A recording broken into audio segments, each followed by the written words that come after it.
Et c'est la suite de votre série préférée sur la taxe des plus-values en bourse. J'ai une vie de famille, je ne peux pas vous faire des vidéos tous les jours dès qu'il y a des petites news qui sortent, etc. Et puis même, ce ne serait pas toujours passionnant, ce serait un peu redondant. Donc j'ai préféré compiler un peu tout ce que j'ai trouvé pendant la semaine ici, parce que suite à l'accord, on a eu pas mal de petites fuites à gauche, à droite. Et je t'ai compilé ça dans cette vidéo avec un petit top 9, je pense, des news que j'ai pu trouver et des réponses à tous les commentaires que j'ai eu, parce que j'ai eu près de 1000 commentaires cumulés sur les dernières vidéos, donc il a fallu quand même décortiquer tout ça. J'ai eu un petit peu l'avis des gens, les retours des gens, j'ai fait quelques recherches et je vais essayer de répondre à un maximum de questions avec des sources que j'ai pu trouver, même si je dois faire toujours mon petit disclaimer parce que je ne suis pas conseiller financier, encore moins fiscaliste, aucune recommandation d'achat, de vente, de stratégie fiscale ou de quoi que ce soit, n'est-ce pas? Vous devez faire vos propres recherches, vous êtes aussi responsable de ce que vous faites avec votre argent. Investir comporte des risques de perte en capital, les performances passées ne présagent pas des performances futures. Restez toujours critique sur les réseaux, même si c'est moi. Faites vos recherches, c'est important. Je peux faire des erreurs, même si je fais attention et que j'essaie de bosser pour vous faire des vidéos correctes quand même. News numéro 1, c'est plutôt un rappel en fait pour ceux qui prennent le train en marche. La taxe donc des plus-values est adoptée, ça c'est officiel. Il n'y a plus d'histoire de « ah peut-être qu'ils vont abandonner ». Non, c'est mort. Une taxe de 10% sur les plus-values à partir de 2026. Mais attention, il y aurait une exonération sur les premiers 10 000 € de plus-value réalisés. Donc si tu vends, j'invente 30 000 €, il faut déjà avoir un peu de sous, et que sur ces 30 000, tu as fait 20 000 de plus-value, eh bien les 10 000 premiers euros ne sont pas taxés et il y a 10% sur les 10 000 suivants, donc les 10 000 qui restent, 10%, ça fait 1 000 € de taxe sur cette opération. Ça va. Après, tu as encore la TOB, ce qui est peut-être à 0,35%, donc qui peut être, j'ai pu calculer, mais qui va se rajouter, plus les frais de courtage. Donc, ça peut quand même piquer un petit peu, en tout cas beaucoup plus qu'avant, mais voilà. Important, cette exonération va augmenter de 1 000 € par an pendant 5 ans. Ce qui veut dire que dans 5 ans, l'exonération sera déjà à 15 000. Et ensuite, elle serait indexée au fur et à mesure en suivant l'inflation, puisque ce serait ridicule dans 15 ans, par exemple, de garder une exonération à 10 000 €, à 15 000.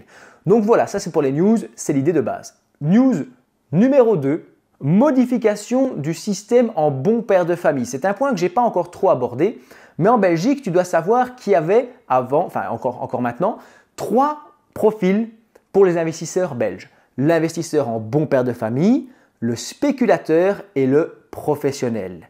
Numéro 1, c'est mon cas. Si tu gères ton portefeuille en bon père de famille, ça veut dire que tu vas essayer de mettre ta famille à l'abri. Tu ne vas pas prendre des décisions dangereuses qui pourraient nuire à ta famille, à tes enfants, etc. Tu n'as pas besoin d'avoir d'enfants pour être un bon père de famille en bourse en Belgique, hein. Mais c'est le cliché général. Tu vois, c'est quelqu'un qui ne va pas dilapider sa fortune et prendre des risques et spéculer énormément. Moi, par exemple, j'achète des placements que je vais garder pendant 5, 10, 15, 20 ans. De temps en temps, il y a un truc que je vais revendre, mais c'est très rare.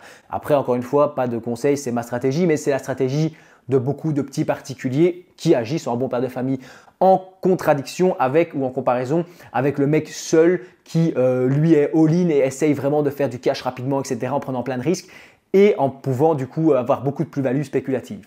Ce statut de bon père de famille a toujours été assez flou. Peut-être qu'ils vont ici nous le cadrer un peu plus pour la nouvelle réforme, ça je vous tiendrai au courant. Mais il y a eu à une époque une limite de 6 mois de détention, mais ça a été supprimé, donc c'est assez flou maintenant. On garde souvent en tête, oui, 6 mois, 1 an, 2 ans, 3 ans, tu sais que tu es quand même largement dans les clous.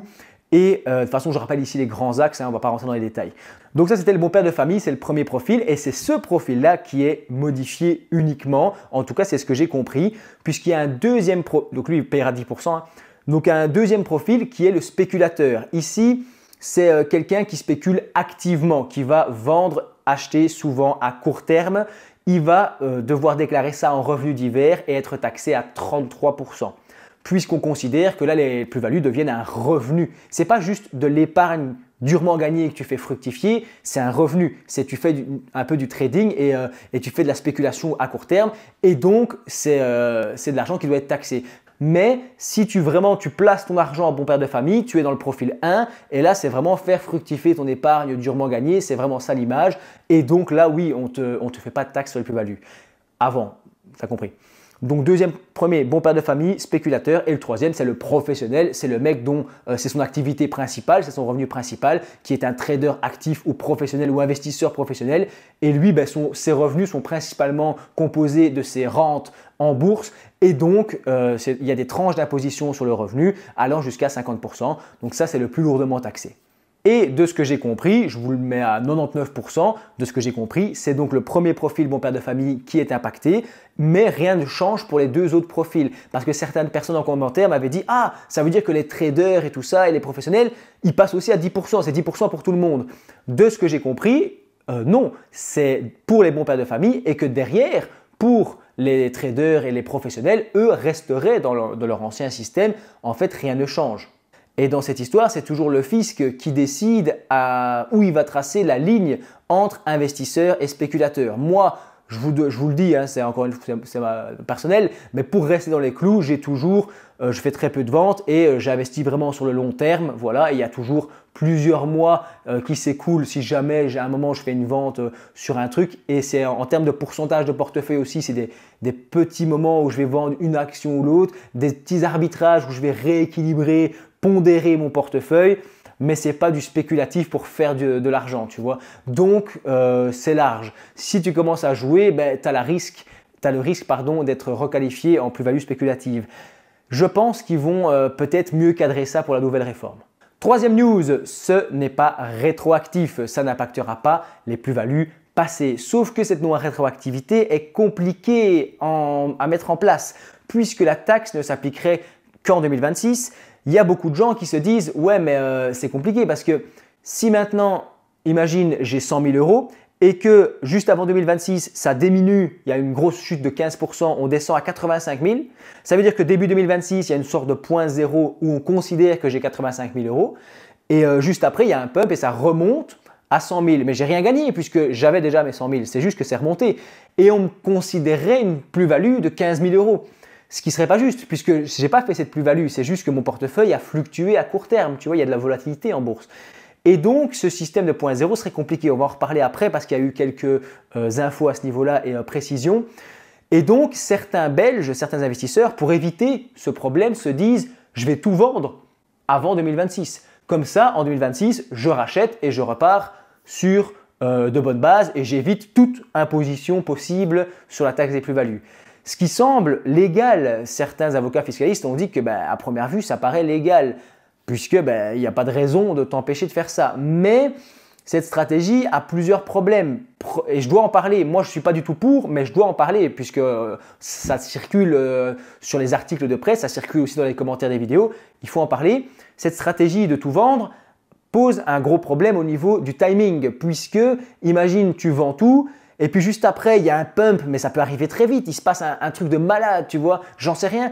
Et il y a un pump de 10-15%. Donc, tu as vendu tes 100 000 et une semaine après, ça vaut 115 000. Tu dois racheter 15 000 euros plus cher. Donc, toute économie potentielle de fiscale tombe à la trappe, tombe dans l'oubli. Donc, pour moi, c'est très, très dangereux. Deuxième chose, c'est le concept d'abus fiscal qui est que tu vas faire une action, non pas dans le but de pondérer ton portefeuille ou d'être un bon père de famille, mais uniquement dans le but ici d'éviter l'impôt. Donc, ça pourrait être à un moment requalifié d'abus fiscal et être taxé comme un revenu divers, où tu vas tout revendre et tout racheter, sauf si tu ne fais pas de plus-value et que tu rachètes au même prix. Donc, c'est compliqué, je n'ai pas la réponse, donc je le dis quand je n'ai pas la réponse, je soulève des questions ici, c'est théorique, mais voilà. Théoriquement, ça paraît logiquement légal, il n'y a pas de raison, sauf si ils prévoient le coup et qu'ils nous sortent une règle dans les mois qui viennent pour dire voilà, ça c'est pas possible, ou bien ça c'est possible, ou dans telle mesure, pour vous rassurer, etc. Évidemment, on ne peut pas mettre la charrue avant les bœufs, ici il y a juste un accord qui a été fait, il faut que ça avance évidemment. News numéro 4, c'est bon, on peut y aller. La stratégie du saucissonnage. Je ne sais pas si vous avez vu passer ça, mais certaines personnes ont dit le plus simple en fait dans ce système, pour en profiter, c'est de fractionner ses ventes. J'ai par exemple 40 000 euros de plus-value, au lieu de les sortir, je sors 10 000 euros par an pendant 4 ans. Et donc, je ne paierai jamais de plus-value, je profite chaque année de l'exonération. Ça s'appelle la stratégie du saucissonnage ou du fractionnement des ventes. Est-ce que c'est légal? Oui, en tout cas, c'est ce que j'ai pu lire encore une fois. Je ne suis pas fiscaliste, mais j'ai pu lire ça dans des articles. Oui, ça paraît légal. Mais Je l'ai dit aussi, le fisc pourrait considérer ça comme de l'abus fiscal, surtout si c'est vraiment trop évident et que ça se passe sur les mêmes actions, les mêmes ETF. Donc, tu as vraiment un ETF, d'accord, où il y a 40 000 de plus-value et tu divises ça sur 4 ans. Enfin, c'est vu à 1000 km. On a bien compris ce que tu faisais là, d'accord? C'est pas que tu fais un rééquilibrage ou une repondération de portefeuille annuel, machin, qui est logique et tout. Non, là, on voit clairement ce que tu es en train de faire. Et donc, ça pourrait être requalifié de plus-value spéculative. Et là, tu prendrais les 33% et donc tout ça pour rien. Mise en garde donc à ce niveau-là, je l'ai assez dit, enfin chacun fait encore ce qu'il veut. J'ai dit que je n'étais pas conseillé, ça va dans les deux sens. Ça veut dire que je vous conseille rien, mais je vous déconseille rien. Si vous voulez le faire, vous êtes grand, vous êtes majeur, le mec qui fait ça, il assume derrière. Moi, je pense ne pas faire ce genre de choses parce que je pense que c'est trop dangereux et même d'un point de vue investissement, décision d'investissement, je ne me base pas uniquement sur la fiscalité. C'est un critère important à prendre en compte, surtout en Belgique, mais il y a aussi plein de critères. Timing de marché, je ne sais pas moi, investissement long terme, enfin, il y a plein de choses à prendre en compte que la fiscalité. Ce qui n'est pas exclu également, j'ai pu lire ça dans la presse, c'est qu'il y aurait peut-être une clause anti-saucissonnage. Ça a déjà été fait dans d'autres cas, apparemment sur les donations par exemple, tu te dis pour ne pas payer de taxes, je vais faire plusieurs donations en chaîne chaque année et ainsi dilapider mon héritage. Ça peut être mal vu, il y a des clauses qui peuvent empêcher ce saucissonnage. Et ici en bourse, on pourrait avoir dans la nouvelle réforme une clause anti-saucissonnage qui fait que oui, si tu as le même ETF ou les mêmes actions que tu vends sur 3-4 ans d'affilée, oui bien sûr, tu ne peux pas faire ça, ce serait trop simple. Donc on va voir ce qu'il en est. Cinquième news, je voulais faire une vidéo courte, mais il y a trop de choses à dire en fait. C'est passionnant, j'espère que ça vous plaît comme vidéo. Je sais que c'est un peu long ces vidéos-là, mais voilà, j'essaie d'un peu plus d'aller dans le détail. Dites-moi en commentaire, c'est important pour m'aiguiller. Si tu me dis, ouais, Gaud, tu aurais dû faire une vidéo 9 news en 9 minutes, j'aurais pu faire ça aussi. Ici, voilà, c'est 9 news en 25 minutes, mais bon. Donc les entrepreneurs, news numéro 5, n'échapperont pas à la taxe. Les personnes qui détiennent au moins 20% d'une société ne pourront pas non plus saucissonner leurs ventes et échapper à la taxe de cette manière. Ça, c'est pas trop possible. Ils bénéficient d'une exonération sur le premier million d'euros, je l'avais déjà dit, de plus-value, mais une seule fois tous les 5 ans et par personne. Imaginons que tu détiens 100% d'une PME et que tu veux te séparer de 20% par an pendant 5 ans pour bénéficier à chaque fois d'une exonération. L'administration ferme clairement la porte à cette petite stratégie. News numéro 6, quelle sera la valeur de départ pour calculer les plus-values? On m'a beaucoup posé la question en commentaire. Je vais essayer de donner des éléments de réponse. Encore une fois, c'est pas encore acté et complet. Mais pour calculer ta plus-value imposable, il y a apparemment deux solutions qui vont être données. D'abord, on va comparer simplement le prix de vente et le prix d'achat. Donc, tu as acheté, même si tu as fait un DCA pendant 10 ans, au final, tu as une valeur totale d'achat et une valeur totale actuelle. Et donc, en faisant la différence, on voit ta plus-value. Donc, ça, c'est assez simple en fait. Donc, il y a des gens qui me disaient en commentaire, ouais, si je fais un DCA pendant 10 ans, comment savoir? C'est assez simple. Total de ce qui a été investi, total de ce que ça vaut, plus-value, facile. Deux options, soit on pourrait prendre le prix d'achat réel, donc calculer le prix qu'on a exactement payé au moment de l'achat, ou alors prendre la valeur de marché au 31 décembre, dire au 31 décembre 2025, même si j'ai acheté bien avant, en 2020 et 2021 ou même 10 ans avant, je me dis non, moi je prends la valeur de marché au 31 décembre et à partir du 1er janvier, c'est bon, c'est une sorte de point zéro. Mais tu pourrais aussi opter pour le prix d'achat réel parce que tu dis non, franchement, dans mon cas précis, non, ça ne m'arrange pas du tout de prendre une valeur de marché au 31 décembre et un point zéro. Je préfère calculer, chercher, machin, le prix d'achat réel. Je n'ai pas les détails, mais ce serait le système. Ce système, cette double option, ne serait possible que pendant 5 ans, donc de 2026 à 2030. Ça va ? Et après, ça ne marchera plus, ce sera d'office, le système sera officiellement en place. Donc, pour éviter un point de rupture brute entre pas de plus-value et plus-value, il y a un système ici progressif pendant 5 ans qui permettrait donc d'éviter, s'il y a de la volatilité sur les marchés, des trucs, c'est justement avec Trump, s'il nous fait des grosses annonces, machin, et qu'il y a des gros mouvements et tout, ou qu'il se passe des choses dans le monde qui font des gros mouvements, ça pourrait être très, très punitif pour nous et donc il y a ce système-là qui a l'air pas trop mal, un peu compliqué mais qui permettrait de protéger les gens. Exemple, ça sera peut-être plus clair, imaginons tu achètes une action en 2025 pour 200 €, fin 2025, on arrive fin 2025 proche de la réforme, elle chute brutalement à 20 €, elle fait diviser par 10, ok, je schématise. En 2026, elle remonte à 220 et donc toi, tu la vends. Sans flexibilité, ta plus-value serait calculée comme ceci. On dirait, ben voilà, 31 décembre, ça valait 20 €. Ensuite, maintenant, ça vaut 220. Donc, ça veut dire que tu as fait une plus-value de 100%.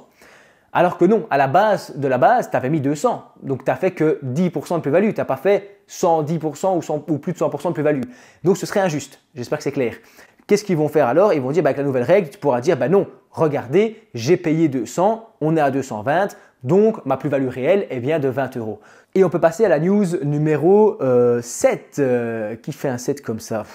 Les crypto-monnaies, qu'est-ce qui va se passer? Parce que c'est encore assez flou, c'est très flou actuellement le système des crypto-monnaies en Belgique, mais là, ils veulent voir ça. Le problème, c'est que les crypto-monnaies sont considérées comme des actifs spéculatifs en tant que tels. Et il y a plusieurs fiscalistes qui se sont plaints et qui ont dit « c'est pas juste parce que la bourse, elle, pourrait être considérée comme non spéculative ». Donc on ne jugerait plus un comportement, le fait que tu sois un bon père de famille, oui ou non, mais on considère que cet actif-là, par essence, est spéculatif. C'est pas juste. C'est pas juste. Parce qu'en crypto-monnaie, on est d'accord que acheter du Bitcoin et le garder pendant 10 ans, voilà, ça s'apparente plus à de l'investissement qu'à de la spéculation. Donc, il y a ici un débat qui est encore en cours là-dessus et on fait ce qu'on voudrait, c'est que le bon père de famille classique qui achète du Bitcoin, de l'Ether et qui achète ça notamment via une plateforme sécurisée et tout et qui garde ça à long terme, soit considéré comme bon père de famille, même en crypto et paye les 10% comme tout le monde. Tu vois. Donc, c'est un peu flou encore ce point-ci. Passons à la news 8. Je sais que c'est un peu flou la partie sur les crypto-monnaies. Je ferai une meilleure vidéo quand vraiment j'aurai des infos fiables et sérieuses. À mon avis, ils vont progressif. Ils ont commencé par adopter la taxe, ils parlent de la bourse et ils vont après s'intéresser aux crypto-monnaies et peut-être entre deux parler de la TOB à un moment. Ça, c'est patience. Il faut être patient.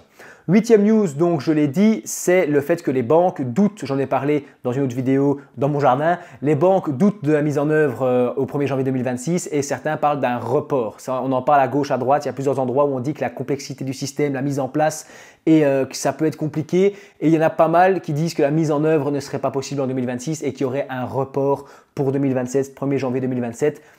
Ou alors courant 2026, mais ça ce serait quand même un peu mal foutu puisque c'est plus simple fiscalement de faire par année, tu vois. Donc il y aurait peut-être un report au 1er janvier 2027, rien n'est sûr, mais ce sont les rumeurs qui courent. 9e et dernière news de la vidéo, un outil d'auto-évaluation de profil pourrait être mis en place. C'est super intéressant ça, c'est le SPF Finance en Belgique qui propose une grille d'auto-évaluation pour que les gens, les petits investisseurs et tout ça, puissent aller vérifier cette grille et déterminer eux-mêmes enfin s'ils sont considérés comme spéculateurs ou non. La société Waltio, spécialisée dans la déclaration de crypto, a même créé un outil basé sur ce ruling sous forme de questionnaire automatisé. Donc, tu réponds à un questionnaire, tu pourrais y connecter tes portefeuilles de crypto-monnaies pour préparer ensuite ta déclaration fiscale. Donc, c'est super intéressant.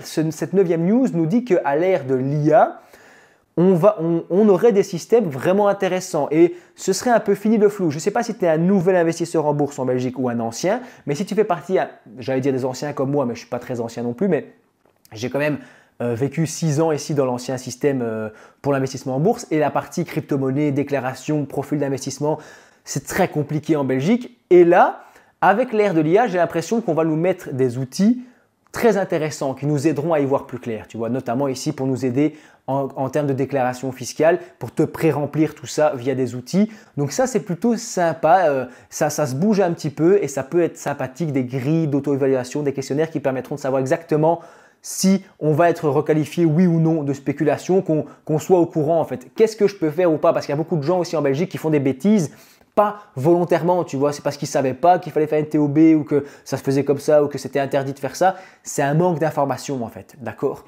Bref, en conclusion, on peut dire que cette réforme qui était censée simplifier le système rend un peu plus les investisseurs nerveux, ça ajoute une complexité complémentaire, ça laisse les spéculateurs aussi dans le flou. Moi, personnellement, j'essaie de rester vraiment à fond dans le profil bon père de famille pour ne rien risquer. De toute façon, c'est ce que je veux, fiscalement ou non, c'est ma manière d'investir. Donc voilà, je ne me fais pas trop de soucis à ce niveau-là. J'espère que la vidéo t'a plu. Je te dis merci de l'avoir regardé jusqu'au bout.